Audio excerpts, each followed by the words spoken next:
એમાં એવું છે કે વિશ્વની કહેવાતી સૌથી મોટી પાર્ટી, ટેન્ડર બેઝ પાર્ટી, ખૂબ મોટું સંગઠન, પાને પાને પ્રમુખો, આ બધી વાહિયાત પોકળ વાતો છે.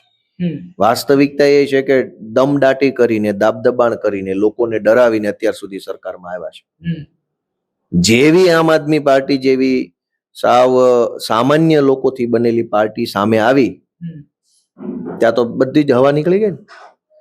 લગભગ 7મા ધોરણમાં એક કવિતા ભણવામાં આવતી, રીંછ એકલું ફરવા ચાલ્યું, હાથમાં લીધી ચોટી, સામે રાણા સિંહ મળ્યા તો આફત આવી મોટી. એટલે આ રીંછ છે ભાજપનું. આખા જંગલમાં પોળા થઈને પગથા થઈને ફરતા હતા. સામે આમ આદમી પાર્ટીના રાણા સિંહ મળ્યા તો આફત આવી મોટી, તે મોકલી પોલીસ. આ રીંછ છે, આમાં કઈ છે નહીં. કાળા ધંધા, કાળા કામ, કાળી વાતું, રીંછ કેવું હોય? આ સામે રાણા સિંહ મળ્યા આમ આદમી પાર્ટીના ઈશુદાન ગઢવી, પ્રવીણ રામ, ગોપાલભાઈ ઇટાલિયા, મન્ની મનોજભાઈ સોરઠિયા, ચૈતરભાઈ વસાવા, સામે રાણા સિંહ મળ્યા છે.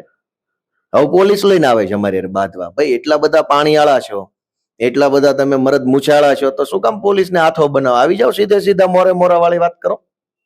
30 વર્ષથી તમારી સરકાર છે, તમારે એસપી ને ડીવાયએસપીઓ ને ક્યાં હાથો બનાવવાની જરૂર છે?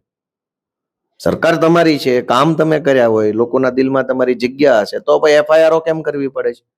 1 મહિના કરતા ઓછા સમયમાં 60 એફઆઈઆર ગુજરાતના અલગ અલગ જિલ્લાઓમાં. હજુ ચાલુ છે, આંકડો બદલાતો જાય રોજ રોજ.